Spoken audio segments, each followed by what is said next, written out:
Harvested some elderberries yesterday and spreading them out. These are nice big juicy berries. I watered the bushes quite a few times, maybe about once a week, ever since the blossoms started, so that the berries would be nice and juicy. I like to dry them, even as juicy as these are, for teas and things. So these will be spread out here on a screen, and I'll top a window. This is a window screen. I get them at Habitat or somewhere like that, and so I'll just leave them on the umbrel like this, and just let them dry completely, and then come back once they're dry, and you can garble them across the screen. I'll kind of show you what garbling means. I'll do this one-handed here. These are ripe, so I don't garble them yet. I usually wait until after they've dried, so that they're not as juicy and they won't mush so easily. But if you're scraping them across the screen like that, you'll get the berries off really easy. Some of you may have noticed that there's a few green ones in here. My thinking is green ones are fine. I know it's always been you're not supposed to have a single berry that's not completely black. Well, that's not always the case, because, like, for example, this particular variety, you can see some of these berries are only red, and these are as ripe as they're going to get. Not all berries will get completely pitch black. So if you have berries that really don't seem to be as dark as what some of them are. Here's some more that you can see that there's a few berries in there, like the one on my thumb there. It's deep red, and it's very juicy, but it's not going to get black as some of these others. That's actually one off of another variety. Especially canadensis, Sambuca canadensis, they're just not going to get as dark. So don't worry if you have a few green ones. You can go in and pick them out if you need to, or if you feel like it would be best. But if you have a few, that's okay. And if you're going to boil your berries to make a syrup or whatever, while they're still fresh like these, if you have some stems in there, don't fret over it. Stems are okay. As a matter of fact, we found now that stems are actually medicinal.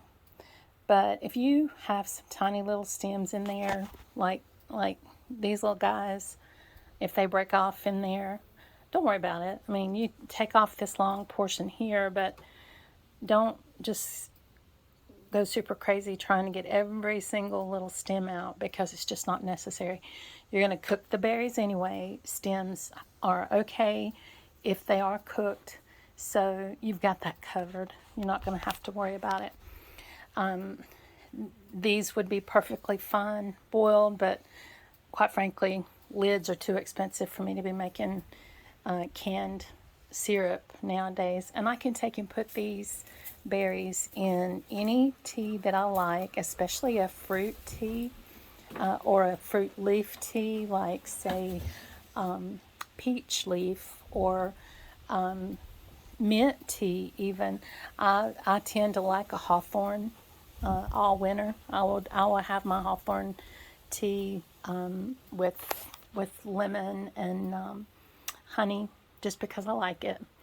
But don't fret over the berries not being completely dry. And if anybody tries to tell you that they have to be completely black, ask them if there's a difference in the varieties, and they probably won't be able to answer that for you.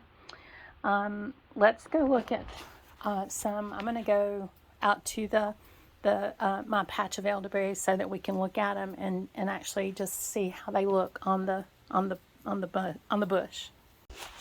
All right, this is my huge elderberry. I love this bush. I've never actually trimmed it. It's about 15 feet across and about at least 12 feet high. And I just let it go. It just goes and goes and goes and goes. All right, if you look at this umbrel here, this is a good example of how if you let these berries go till everyone is ripe, you lose them. I mean, they're already dropping off. So I'm going to be harvesting this umbel now, and yeah, there's maybe 15-20% of these are green. I might pick just a few, like that little section right there. I'll just pick that whole thing out and maybe just clip these umbels right here and let that will still ripen. Here's another one that you can see it even better. I can come in here in this umbel and just barely pick out some of the edges if I want to take that much time and get those berries. Here's another one where they're just not going to ripen all together, but if I let them go much longer. This one I clipped half of this yesterday and they ripened that fast today. So this one, and it's going to rain here probably sometime in the next hour, so I'm going to go ahead and get these harvested now. Got a huge one up here. Give me a second to grab it.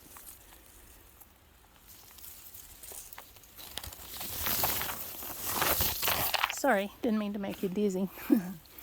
This one, I don't know if you can tell because I'm in the sun, these berries are not deep black.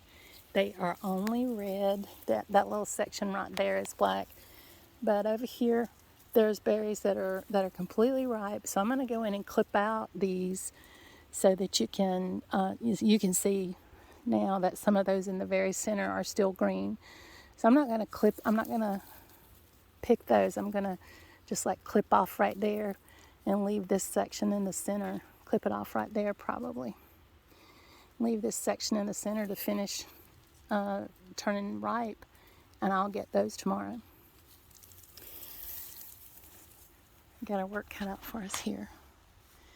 I'm Suzanne with Simple Homestead Living, and I hope you enjoy your elderberry harvest.